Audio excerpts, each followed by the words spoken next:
हाँ, hey hello everyone Kamal this side. So guys चलो welcome back to channel again. देखो भाई जैसे सब लोगों को पता है कि पॉलिटिक्स सीरीज चल रही है ना, जिसमें कॉन्स्टिट्यूशनल बॉडीज़ कवर कर चुका हूँ, प्रेसिडेंट कवर कर चुका हूँ। आज बात करेंगे हम पीएम की, बेसिकली मोदी जी की, है ना? तो पीएम और उनकी काउंसिल एक ही वीडियो में हम खत्म करेंगे, क्योंकि यार देखो इतना टाइम ना आपके पास है ना मेरे पास है ना, क्योंकि यार एग्ज़ाम भी काफ़ी करीब है हम लोगों का। तो पीएम की बात करेंगे, तो चलो स्टार्ट करते हैं वीडियो को, ठीक है? चलो भाई देखो। यार देखो जो पीडीएफ बना होती है ना, उसको बनाने का भी टाइम नहीं मतलब जो बनता है यार, प्रेज़ेंटेशन बनती है, तो मैं अपने बेसिकली नोट्स यूज़ कर रहा हूँ। ये नोट्स अगर आपको चाहिए तो टेलीग्राम चैनल में मिल जाएँगे, लिंक आपको डिस्क्रिप्शन में मिल जाएगी। वहाँ पे ये ना मैंने शॉर्ट नोट्स बना रखे हैं, तो वो आप लोगों को मैं दे दूँगा, ठीक है? चलो, तो पीएम जो होता है वो रियल हेड होता है एग्ज़ीक्यूटिव का, रियल बोलो या de facto हेड बोलो एग्ज़ीक्यूटिव का, ठीक है? एग्ज़ीक्यूटिव बेसिकली जो नियम कानून लागू करती है यार। एग्जीक्यूटिव का बेसिकली जो हेड होता है, वो होता कौन है? वो होते हैं तुम्हारे प्राइम मिनिस्टर, ठीक है? आर्टिकल 75 क्या बोलता है कि पीएम जो हैं, वो अपॉइंट किए जाएँगे प्रेसिडेंट के द्वारा। ठीक बॉयज़? ठीक है भाई? देखो जो पीएम है, वो अपॉइंट किए जाएँगे प्रेसिडेंट के द्वारा और प्रेसिडेंट क्या अपनी मर्ज़ी से किसी को भी पीएम बना देंगे? नहीं। उसके लिए समझो क्या सिस्टम है। सिस्टम ये है कि लोकसभा में जो भी पार्टी अपनी मेजॉरिटी सिद्ध करेगी, है ना? लोकसभा में जो भी पार्टी अपनी मेजॉरिटी सिद्ध करेगी, उसके लीडर को प्रेसिडेंट जो है वो पीएम अपॉइंट करते हैं, ठीक? उस पार्टी के लीडर को। क्या और एक और चीज़ समझो कि अगर मेजॉरिटी ना हो तो फिर प्रेसिडेंट क्या करेंगे? तो प्रेसिडेंट यूज़ करेंगे अपनी डिस्क्रिशन टू चूज़ पीएम, है ना? प्रेसिडेंट के पास फिर पावर होती है, वो किसी को भी पीएम बना सकते हैं। किसी को भी मतलब कि अपोज़िशन में जो भी होगा। जो भी अपोज़िशन में कोलिशन वगैरह गवर्नमेंट बनती है मतलब काफ़ी लोग मिलके कोलैब करके तो उसके मतलब उन उनमें से किसी को भी एक को पीएम बना देते हैं, ठीक है? ऐसा ही एक केस हुआ था 1979 में, देखो हुआ क्या था कि उस टाइम पे मेजॉरिटी प्रूव नहीं हो पाई थी, है ना? मेजॉरिटी नहीं थी किसी भी पार्टी की। तो उस टाइम पे प्रेसिडेंट कौन था? नीलम संजीवा रेड्डी। तो नीलम संजीवा रेड्डी जी ने क्या किया अपॉइंट कर दिया चरण सिंह को एज़ ए पीएम, है ना? और चरण सिंह कहाँ के थे? ये तो पता ही है यार तुम्हें यूपी के थे। तो इनको जो है पीएम अपॉइंट कर दिया गया था, ठीक है? अब देखो, क्या होगा अगर एक पीएम की डेथ हो जाती है, तो उस केस में किसके पास पावर है? प्रेसिडेंट के पास या फिर जो है रूलिंग पार्टी के पास? तो समझो, देखो प्रेसिडेंट अपॉइंट तो करते हैं पीएम को, आर्टिकल 75 बोलता है, लेकिन जब प्रेसिडेंट अगर प्राइम मिनिस्टर की डेथ हो जाती है, तो रूलिंग पार्टी इलेक्ट करेगी नई लीडर को। आ रही बात समझ में? जो नया प्रेसिडेंट बनेगा, वो रूलिंग पार्टी की मदद से बनेगा, ना कि प्रेसिडेंट के पास इसमें कोई चॉइस नहीं होती। ठीक है जी? ठीक है। अब देखो टर्म के बाद आते हैं कितने सालों के रहते हैं, तो होल्ड करते हैं ऑफिस को during the pleasure of the president. जब तक प्रेसिडेंट चाहेंगे तब तक वो टर्म को मतलब अपने जो ऑफिस है उसको होल्ड करेंगे। और क्वालिफ़िकेशंस क्या चाहिए? देखो क्वालिफ़िकेशन चाहिए या तो लोकसभा के मेंबर हों या राज्यसभा के मेंबर हों, ठीक है? और इसमें एक चीज़ ऐड और कर लेना कि लोकसभा, राज्यसभा के मेंबर हों, अगर ना भी हों और प्रेसिडेंट उन्होंने अपॉइंट कर दिया, तो अंडर द 6 मंथ, है ना? 6 मंथ्स का टाइम होता है मैक्सिमम। इसके 6 मंथ के अंदर-अंदर उन्हें या तो लोकसभा का मेंबर या राज्यसभा का मेंबर बनना पड़ेगा। अपने आप को प्रूव करना पड़ेगा कि हाँ, मैं मेंबर हूँ, ठीक है? सैलरी और अलाउंसेस इनके कौन डिसाइड करता है? पार्लियामेंट डिसाइड करता है। भाई याद रखना ये क्वेश्चन बहुत आता है स्टेटमेंट बन के, कि पीएम की जो सैलरी है उसे डिसाइड कौन करता है? पार्लियामेंट डिसाइड करता है, ठीक है? अब देखो बात करते हैं कि प्राइम मिनिस्टर के पास बेसिकली पावर क्या-क्या होती है? तो प्रेसिडेंट के पास पावर क्या-क्या होती है? देखो लोकसभा के हेड लीडर होते हैं पहली बात तो, ठीक? रिकमेंड करते हैं अदर मिनिस्टर्स को। देखो प्रेसिडेंट ने प्राइम मिनिस्टर को अपॉइंट कर दिया, ठीक है? अब जो अदर मिनिस्टर्स होते हैं कैबिनेट में, वो किसकी रिकमेंडेशन से बनते हैं? वो बनते हैं प्राइम मिनिस्टर की रिकमेंडेशन से, ठीक है? तो रिकमेंड करते हैं कि हाँ, प्रेसिडेंट जी को कि देखो भाई ये बंदा अच्छा है, इसको जो है मतलब मिनिस्टर बना दो, इसको डिफेंस मिनिस्ट्री दे दो, इसको होम मिनिस्ट्री दे दो। तो ये चीज़ें प्रेसिडेंट को कौन बताता है? प्राइम मिनिस्टर, ठीक है? देखो एलोकेट करते हैं पोर्टफोलियोज़ कि जो भी स्कीम आ रही हैं, जो भी सारी चीज़ें कि गवर्नमेंट काम क्या करेगी, कैसे करेगी, तो वो सारे एलोकेशन कौन करता है? प्राइम मिनिस्टर करेगा। जो नीति आयोग होता है, उसका चेयरमैन होते हैं पीएम तुम्हारे। यूनियन गवर्नमेंट के चीफ स्पोकन होते हैं, सारी चीज़ें यही मतलब बताते हैं, बोलते हैं, है ना? बेसिकली यार मेन जो इंडिया का हेड होता है बेसिकली तो वो होता कौन है? वो पीएम होता है ना? एग्जीक्यूटिव पावर्स में। और कहने के लिए डॉक्यूमेंट वाइज़ बोलें तो प्रेसिडेंट होता है, ठीक है? समझो। एडवाइज़ द प्रेसिडेंट, प्रेसिडेंट जब भी समन्स लागू करेंगे प्रोरोग करेंगे या डिसॉल्व करेंगे पार्लियामेंट को, तब उन्हें एडवाइस भी ये करते हैं तुम्हारे प्राइम मिनिस्टर, ठीक है?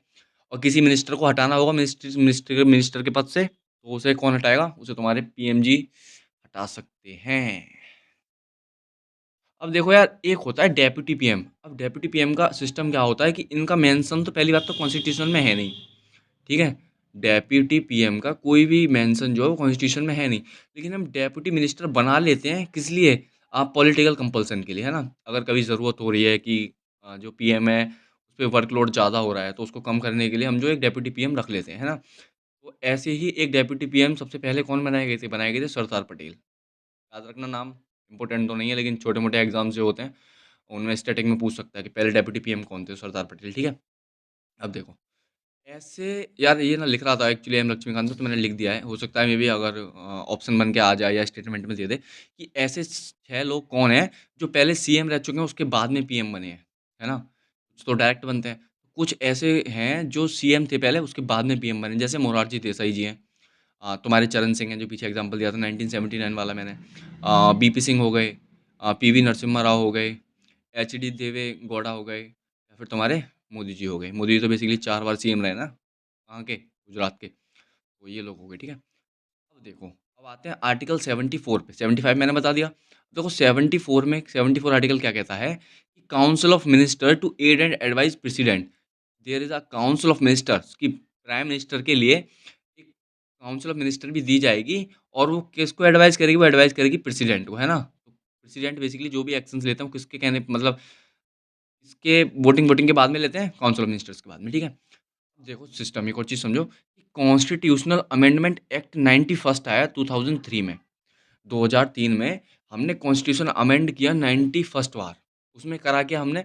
उसमें हमने ये प्रोविज़न लागू किया कि जो लोकसभा की टोटल स्ट्रेंथ है, जो लोकसभा की टोटल स्ट्रेंथ है, उसका 15% से ज़्यादा मिनिस्टर्स नहीं होंगे, है ना? The total number of ministers PM को भी मिला के जो काउंसिल जो मतलब काउंसिल में मिनिस्टर्स होंगे, वो बेसिकली लोकसभा के 15% से ज़्यादा नहीं होंगे। ये हमने प्रोविज़न ऐड किया by the constitutional amendment act 95th 91 91st sorry, ठीक है? अब देखो मिनिस्टर्स का टर्म जो है वो कब तक रहता है? बेसिकली प्राइम मिनिस्टर को भी जोड़ लेना, तो वो प्रेसिडेंट ही डिसाइड करेंगे वो बता चुका हूँ। और इनकी ओथ कौन कराता है मिनिस्टर्स की? किसके एडमिनिस्ट्रेड में ये वो ओथ लेते हैं, है ना? किसकी प्रेज़ेंस में? तो बेसिकली प्रेसिडेंट की प्रेज़ेंस में। ठीक है भाई? चलो आगे चलें? अब देखो, जो सैलरी है, अलाउंस है, सारी चीज़ें पार्लियामेंट डिसाइड करेगा। पीछे ही बता चुका हूँ यार कि जो प्रेसिडेंट प्राइम मिनिस्टर हैं, उनकी भी कौन डिसाइड करता है? पार्लियामेंट और जो मिनिस्टर्स हैं, उनकी भी कौन डिसाइड करता है? पार्लियामेंट, ठीक है? चलो, देखो काउंसिल ऑफ मिनिस्टर्स रिस्पॉन्सिबल होती है किसके लिए? लोकसभा के लिए, ठीक है जी? लोकसभा की तो 15% से कम काउंसिल ऑफ मिनिस्टर्स होते हैं। अब काउंसिल ऑफ मिनिस्टर्स में 3 कैटेगरी होती है मिनिस्टर्स की, ठीक है? अब वो 3 कैटेगरीज़ कौन-कौन सी हैं? पहले होते हैं कैबिनेट मिनिस्टर, है ना? नाम सुना होगा तुमने बहुत।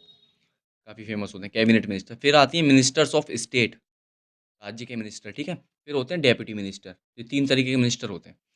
अब देखो कैबिनेट मिनिस्टर में कौन आते हैं? कैबिनेट मिनिस्टर में वो लोग आते हैं जो हेड होते हैं इम्पोर्टेंट मिनिस्ट्रीज़ के। अब इम्पोर्टेंट मिनिस्ट्रीज़ कौन-सी?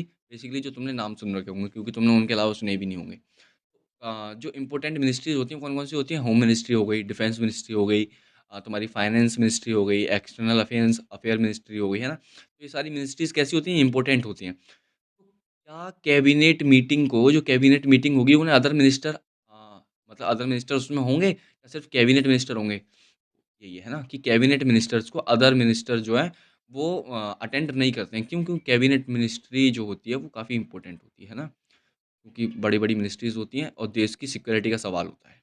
ठीक? देखो अब मिनिस्टर ऑफ स्टेट्स क्या होते हैं? देखो मिनिस्टर ऑफ स्टेट या तो इंडिपेंडेंट बॉडी होंगी, है ना? कि एक अलग मिनिस्ट्री है, उसका चार्ज दे दिया तुम्हें इंडिपेंडेंट मिनिस्टर को या फिर कैबिनेट मिनिस्ट्री के अंडर में होगी, ठीक है? कोई एक छोटी-सी मिनिस्ट्री है, या तो वो इंडिपेंडेंट है या फिर वो किसी कैबिनेट मिनिस्ट्री के अंडर में है। तो ऐसे मिनिस्टर्स को बोलते हैं मिनिस्टर ऑफ स्टेट। देखो डेप्यूटी मिनिस्टर कौन है? डेप्यूटी मिनिस्टर वो हैं जो या तो कैबिनेट मिनिस्ट्री को असिस्ट करे या फिर असिस्ट करे मिनिस्टर ऑफ स्टेट को। वो ये तुम्हारे बड़े, ये उससे छोटे ऐसे तुम याद कर सकते हो, ठीक है जी? अब सुनो, a person can remain a minister वही यार जो पीएम में बताया था। एक अगर कोई भी मिनिस्टर है ना, किसी भी हाउस का मेंबर नहीं है, किसी भी हाउस का मेंबर नहीं है, उसे प्राइम मिनिस्टर के कहने पे प्रेसिडेंट अपॉइंट तो कर देंगे, लेकिन उसे 6 महीने के अंदर-अंदर किसी न किसी हाउस का मेंबर बनना पड़ेगा, ठीक है जी? यार एक टर्म समझ लो आई हुई है एग्जाम में, किचन कैबिनेट किसे बोलते हैं? तो देखो, किचन कैबिनेट बोलते हैं बेसिकली पीएम हो, और उसमें जो 15-20 तुम्हारी इंपॉर्टेंट मिनिस्ट्रीज है ना, उनके मिनिस्टर हों, है ना? जैसे राजनाथ सिंह हो गए तुम्हारे, अमित शाह हो गए तुम्हारे, है ना? या फिर जयशंकर जी हो गए। तो ये सारे जो इंपॉर्टेंट मिनिस्टर्स होते हैं और जो पीएम होती है, इन सब की जो एक मतलब बेसिकली एक ग्रुप होता है ना, उन्हें बोलते हैं किचन कैबिनेट, और इसी को इनर कैबिनेट भी बोलते हैं। जो बेसिकली इम्पोर्टेंट होता है बहुत, किस लिए? पावर के लिए, क्योंकि रियल सेंटर ऑफ पावर यहीं पे होती है भाई।